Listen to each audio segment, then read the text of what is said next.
علم اور عقل کا اصل فائدہ اس وقت ظاہر ہوتا ہے جب وہ انسان کے اخلاق اور کردار کو سنوار دے۔ سب سے بڑی جہالت یہ ہے کہ انسان اپنے عیبوں کو نہ دیکھے اور دوسروں پر تنقید کرنے میں مصروف رہے۔ بہترین طبیب وہ ہے جو دوائی کے بغیر پرہیز اور غذا کے ذریعے مریض کا علاج کرنے پر قادر ہو۔ خالق نے ہمیں عقل جیسی عظیم نعمت عطا کی ہے تاکہ ہم اس کے ذریعے حق و باطل میں تمیز کر سکیں۔ انسانیت کی حقیقی خدمت یہ ہے کہ مصیبت زدہ لوگوں کے درد کو اپنا درد سمجھ کر ان کی مدد کی جائے۔ بیماریوں کے علاج سے بہتر یہ ہے کہ احتیاط کی جائے اور جسم کو تندرست رکھنے کے اصول اپنائے جائیں۔ بہترین دوست وہ ہے جو مصیبت کے وقت ساتھ نہ چھوڑے اور بلائی کی طرف رہنمائی کرے۔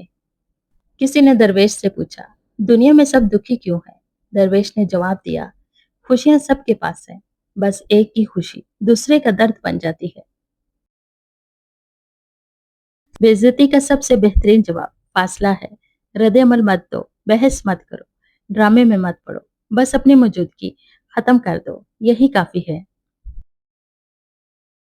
دنیا اگر ہاتھ سے نکل جائے تو بندہ غریب ہو جاتا ہے، اور یہی دنیا اگر دل سے نکل جائے تو بندہ ولی ہو جاتا ہے۔ منافق لوگوں سے سنبھل کر رہیں، یہ پہلے تو آپ سے رو رو کر دکھ پوچھیں گے اور پھر ہنس ہنس کر لوگوں کو بتائیں گے۔ اپنے وہ ہوتے ہیں جن کو درد کا احساس ہوتا ہے، ورنہ حال و احوال تو راستے میں آنے جانے والے بھی پوچھ لیا کرتے ہیں۔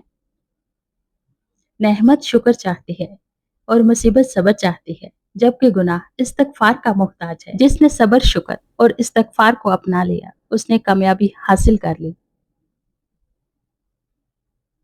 جو زیادتی یہ سوچ کر کرتے ہیں کہ کوئی میرا کیا بگاڑ لے گا، تو پھر ایسے معاملات رب کے دربار میں بہت جلدی پہنچ جایا کرتے ہیں۔ منافق کی یاری، بزدل کی دوستی، بے غیرت کی رشتہ داری اور کم ظرف کی دشمنی سے اللہ ہر غیرت مند انسان کو محفوظ رکھے۔ اپنی ناقدری کرنے والوں کو اپنا سایہ بھی میسر نہ ہونے دے۔ تعلقات میں معاہدے نہیں رکھے جاتے، سو جو جہاں بچھڑنا چاہے اس کو شوق سے اللہ حافظ بول دے۔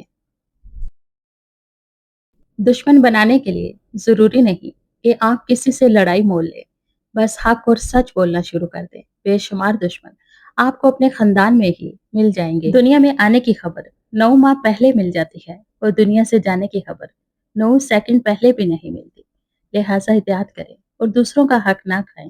لوگ کیچڑ سے بچ کر چلتے ہیں تاکہ کپڑے خراب نہ ہو جائیں، اور کیچڑ کو یہ گمنڈ ہونے لگتا ہے کہ لوگ اس سے ڈرتے ہیں۔ سانپ کو ساری عمر بھی شہد چٹائیں تو بھی وہ زہر تھوکنا نہیں چھوڑتا۔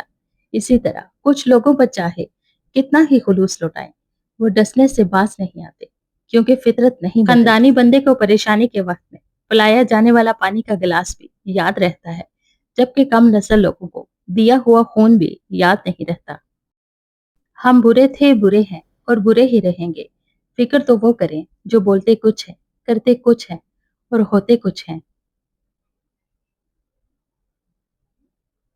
جو آپ کی برائی کرتے ہیں انہیں کرنے دیں، کیونکہ برائی وہی کرتے ہیں جو برابری نہیں کر سکتے۔ کبھی بھی خود کو اتنا قیمتی مت سمجھنا کہ ہر کوئی تمہیں دل سے نکال دے، کیونکہ جس چیز کی قیمت زیادہ ہوتی ہے اسے اکثر لوگ چھوڑ دیتے ہیں۔ خون کے رشتوں میں بھی ایسے لوگ موجود ہوتے ہیں جو اپنوں کو دھوکہ دیتے ہیں اور منافقت کرتے ہیں، جبکہ غیروں کی غلامی اور دلالی کرنے پر فخر محسوس کرتے ہیں۔